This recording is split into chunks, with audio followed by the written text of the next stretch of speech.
আরে আমার স্কুলের বাস চলে যাচ্ছে। আরে ড্রাইভার আঙ্কেল, বাস থামান, বাস থামান, ড্রাইভার আঙ্কেল, বাস থামান। আরে আমার স্কুলের বাস তো চলে গেল, আমি এখন কি করব? আজকে তো আমার স্কুলে পরীক্ষা, এক্সাম তো শুরু হয়ে যাবে, এখন আমি স্কুলে কিভাবে যাব? আরে এই ছেলে স্কুলের ড্রেস পরে এখানে দাঁড়িয়ে আছে কেন? ভাই ওই দেখ ছেলেটা দাঁড়িয়ে আছে। আরে ছেলেটা স্কুলের বাস মিস করেছে, তাই সেখানে দাঁড়িয়ে আছে। আরে না ভাই, ছেলেটা তো স্কুলে কোনো একটা ইম্পর্টেন্ট কাজ থাকতে পারে। ভাই চলো ওকে সাহায্য করি। আরে আমি পারবো না, তুই যা। ভাই চল না, একবার ছেলেটাকে বলি। আরে ভাই আচ্ছা ঠিক আছে চলো।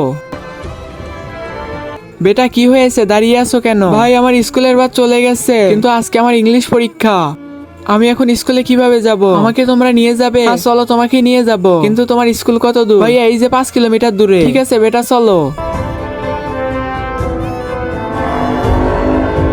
ভাইয়া দাঁড়াও, আমার স্কুলে চলে এসেছি। এই নাও বেটা। শুনো বেটা। জি বলেন। আজকে দেখবো কয়জন মুসলিম ভাই বোনেরা এই ছবিটিকে ভালোবেসে একটি লাইক এবং সাবস্ক্রাইব করে দেয়। আর কিছু লেখার হলে কমেন্টে আল্লাহু আকবার লিখে যাও।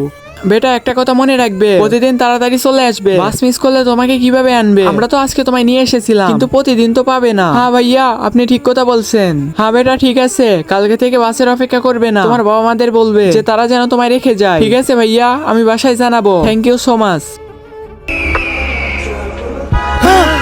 ভাই একটুর জন্য বেঁচে গেছি, নয়তো অ্যাক্সিডেন্ট করতাম। হে ভাই, আল্লাহ আমাদের পাশে আছে। বন্ধুরা ভিডিওটা ভালো লাগলে লাইক সাবস্ক্রাইব করে দাও, আর কমেন্টে বলে যাও তোমরা কে কোন ক্লাসে পড়ো।